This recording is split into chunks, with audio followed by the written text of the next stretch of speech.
Bonjour les enfants, merci beaucoup pour toutes vos questions. On va tenter d'y répondre le mieux possible. Il y avait plein de questions très intéressantes et on va directement rentrer dans le sujet. Avec Oumou qui nous demande... Bonjour, Marie Alex. Merci pour votre prix. Est-ce que vous avez vu plein de poissons volants? Alors, est-ce qu'on a vu des poissons volants? On a vu beaucoup de poissons volants.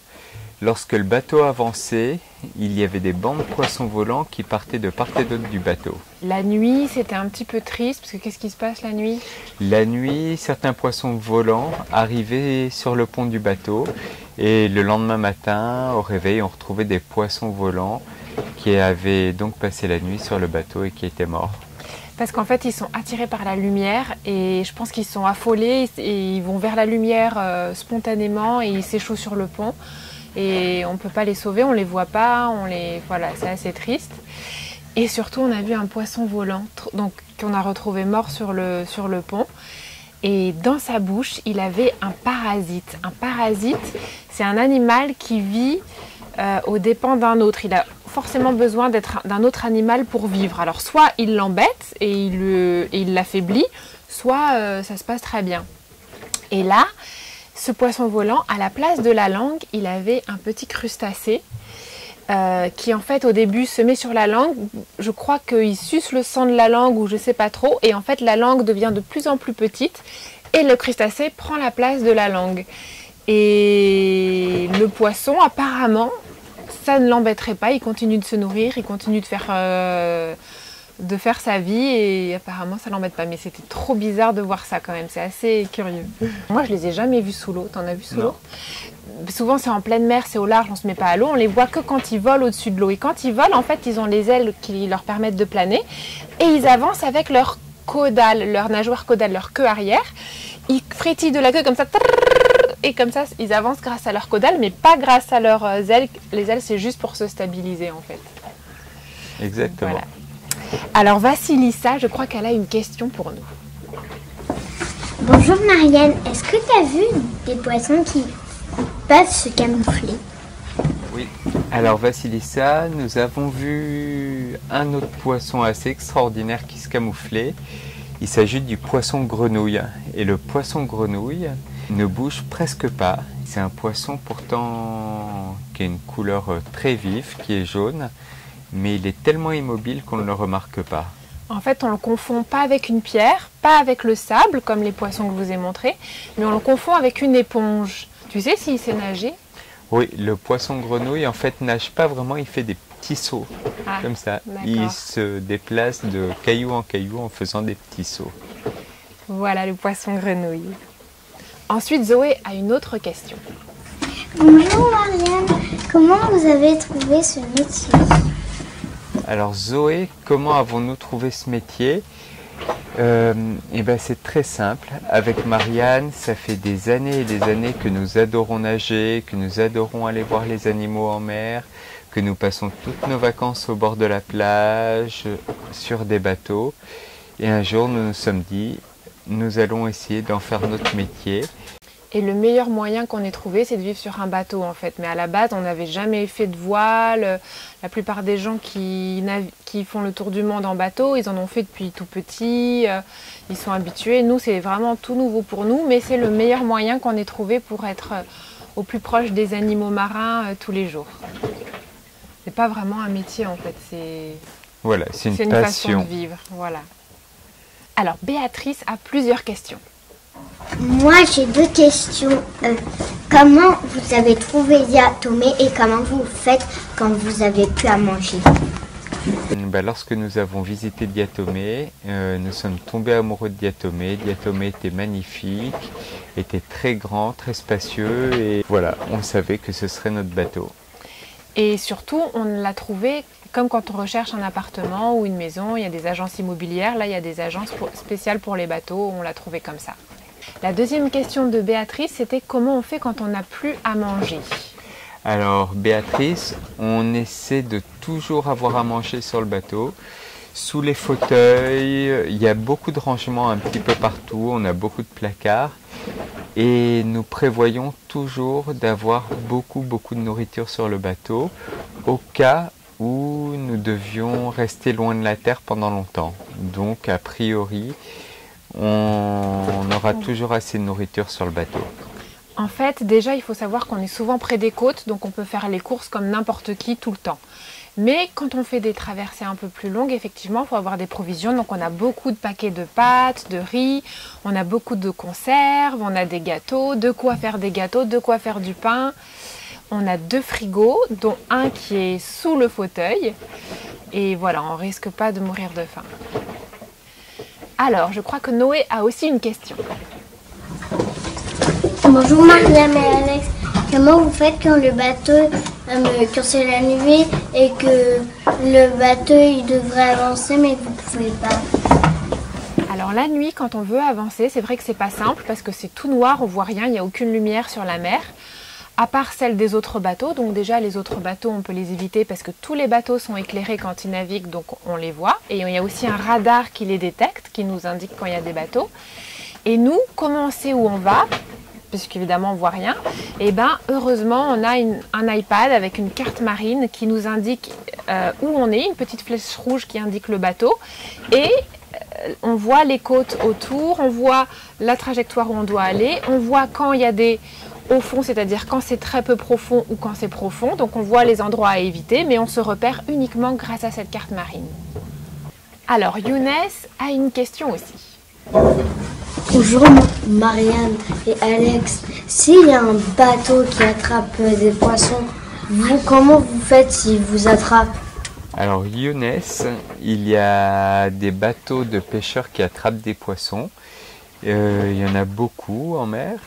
Donc nous aimons les poissons, donc nous essayons d'éviter d'être à côté de ces bateaux parce que ce ne sont pas trop nos copains. Et donc en n'étant pas à côté, on ne se fait pas attraper. Et puis ces bateaux pêchent les poissons au fond de l'océan et nous flottons. Donc il y a quand même très peu de chances pour qu'un de ces bateaux nous attrape. Et le bateau Diatomée, il est énorme, il fait 18 mètres. Vous essaierez de voir avec Fabiola combien ça fait 18 mètres, mais c'est très long, il pèse 30 tonnes, c'est énorme. Par contre, nous quand on nage en mer, pas très loin du bateau, et ben on fait très attention. Moi je porte toujours un bonnet de bain de couleur flashy pour que les bateaux environnants nous voient, parce qu'il y a beaucoup d'accidents, parfois les bateaux vont vite, ils ne voient pas qu'il y a des nageurs, et là ça peut être dangereux. Voilà, donc on ne se fait pas pêcher, on fait très attention à ne pas se faire pêcher. Alors Gaspard a une question trop jolie. Bonjour Mariam et Alex. Est-ce que vous avez des beaux couchers de soleil? Alors Gaspard, nous voyons des couchers de soleil presque tous les soirs, surtout en ce moment car nous sommes dans les Caraïbes et dans les Caraïbes, il n'y a pas beaucoup de nuages en ce moment en tout cas, donc le ciel est plutôt dégagé, nous avons des couchers de soleil extraordinaires sur la mer. C'est un immense plaisir tous les soirs de voir le soleil se coucher et de temps en temps on a le droit à un spectacle vraiment dingue, c'est ce qu'on appelle le rayon vert. Oui, quand le soleil se couche, pile au dernier moment où on le voit, il y a un rayon vert qui s'illumine. Donc à chaque fois on essaye de pouvoir le voir, mais on le voit assez souvent quand même, hein, le rayon vert. Oui, c'est très rare, mais on le voit une fois par mois. Oh, plus. Mais Allez. parfois ça fait un peu vert, alors je sais pas si c'est vraiment ça le rayon vert, mais Voilà. parfois ça fait un petit flash comme ça, c'est trop beau. Voilà. Et on voit aussi des levées de soleil. Là, quand on naviguait de nuit, on voyait le soleil se lever, ça c'était trop joli. Et on voit des levées de lune aussi, on voit beaucoup la lune. Là, on a eu la pleine lune, c'était trop joli. Donc oui, on a des très beaux spectacles de la nature. Enfin, de la nature, de l'espace. Oui. Alors, Ivan, on écoute ta question. Bonjour Marianne et Alex, est-ce que vous avez vu des nouveaux animaux qui nagent? Alors oui, on a vu de nouveaux animaux qui nagent. On a vu beaucoup de barracudas. Ce sont des poissons très curieux et on les aime beaucoup. Voilà, c'est toujours un peu impressionnant de les voir, même si ils nous font aucun mal. Et moi, j'ai fait une plongée bouteille, et comme je vous ai expliqué, avec la grosse bouteille et le gros détendeur pour rester longtemps sous l'eau. Et il y a un gros mérou qui nous a suivis tout le long de la plongée. Il nous a suivis à l'aller et au retour. Il était vraiment énorme. Nous avons vu des requins nourrices, des requins gris, des requins marteaux et peut-être que nous allons voir bientôt des requins citrons et des requins tigres. Mais ça, c'est pas encore sûr. Presque sûr. D'ailleurs, ils sont sous le bateau en ce moment même, les requins tigres. On est dans le lieu où on peut les voir et on va s'endormir en sachant qu'il y a tous les requins autour. On est trop contents. Alors Guy, on écoute ta question. Bonjour Marianne et Alex. Est-ce que vous avez déjà vu des requins qui mangent des poissons? Alors, on a vu des requins, effectivement, comme Alex vient de dire, mais des requins qui mangent des poissons en pleine action, on n'en a pas vu. Il faut savoir que c'est quand même assez rare. Les requins, déjà, ils chassent surtout la nuit, donc la nuit, nous, on ne plonge pas. D'autant plus qu'ils en mangent un par semaine. En fait, ils se nourrissent très peu, les requins. Ils sont rassasiés pendant très longtemps. Donc, pour tomber pile poil au moment où le requin attrape le poisson, c'est vraiment difficile. Donc, non, on n'en a pas vu. Mais je crois que Gilbert Kahn a aussi une question pour nous. Bonjour Mariam et Alex. Vous avez vu des animaux sur l'eau? Il y a des animaux qui vivent beaucoup à la surface. Je pense aux dauphins, par exemple. Nous en avons vu beaucoup. Des oiseaux de mer aussi, comme les fous. Ce sont des très beaux oiseaux.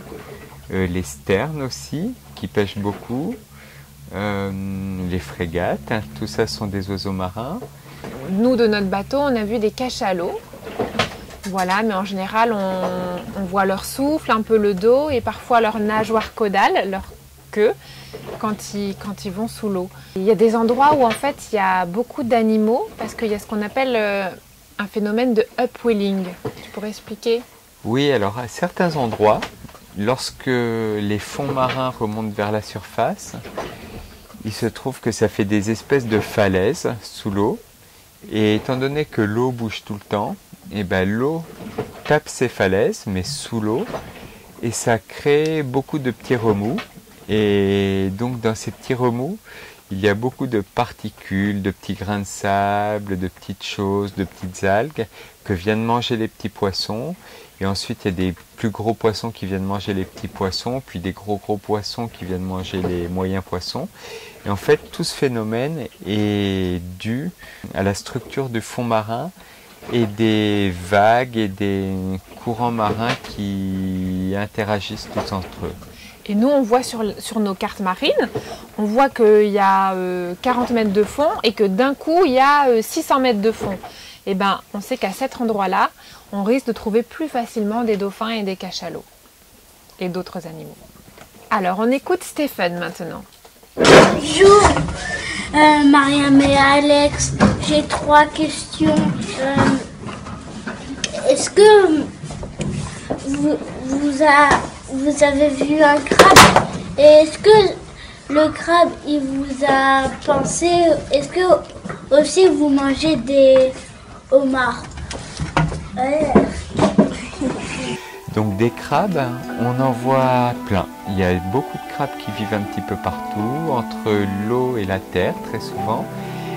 Et il y a un crabe un petit peu spécial qui vit dans une coquille et qui s'appelle le Bernard l'ermite. Pas un crabe d'ailleurs. En tout cas, voilà, c'est un crustacé. C'est un crustacé avec quand même des grosses pinces. Et donc Alex l'a pris dans sa main. Et là, le Bernard l'ermite, en fait, comme il a eu peur, il est rentré dans sa coquille. Et puis au bout d'un moment, en fait, il ressort, il n'était pas si peureux que ça. Et là, Alex, il a eu un peu peur que le Bernard l'ermite le pince parce qu'il avait quand même des grosses pinces. Donc c'est possible. Mais sinon, la plupart des crabes sont très très peureux. Et dès qu'on s'approche, ils se cachent. Donc ils sont loin d'être agressifs à venir nous pincer. C'est pas du tout ça qui se passe. Ils ont en général très peur. Et on ne mange pas de homards parce que on ne mange pas les animaux, on préfère les voir vivants et on préfère voir les océans avec les animaux dedans plutôt que dans notre assiette. Voilà. Et la dernière question, c'est Aïcha qui la pose, on t'écoute. Bonjour Mariam et Alex. Est-ce que vous avez vu plein de poulpes en même temps? Au revoir. Non, c'est vrai que non, c'est un animal dans l'ensemble assez solitaire, il vit tout seul, il se trouve une petite cachette, souvent il prend des petites pierres pour se cacher encore mieux dans sa cachette, dans un petit trou d'un rocher, et il bouge pas. Et parfois on le voit quand même, et quand on s'approche pour les voir, soit ils prennent la couleur des pierres, ce qui fait que voilà, ils essayent de se camoufler, mais soit ils deviennent très blancs parce qu'ils ont peur en fait, ils ont peur, ils voient quelqu'un s'approcher et dans ces cas-là on n'insiste pas parce que ça les stresse, ça leur coûte de l'énergie et ça diminue leur espérance de vie, ça les stresse pour rien. Donc si on voit que le poulpe est très peureux, on n'insiste pas. Voilà, je crois qu'on a répondu à toutes les questions. C'était des questions très pertinentes sur ce qu'on a vu parce qu'on avait plein de choses à répondre à chaque fois. Et voilà, là, on va voir beaucoup d'animaux ces prochains temps. On va beaucoup naviguer, donc je pense que Marianne aura de superbes images à vous montrer très prochainement. On vous fait plein de gros bisous et puis passez un très bon Noël. Et voilà, reposez-vous et on pense fort à vous et j'essaie de vous envoyer une prochaine vidéo très vite. Ciao ciao!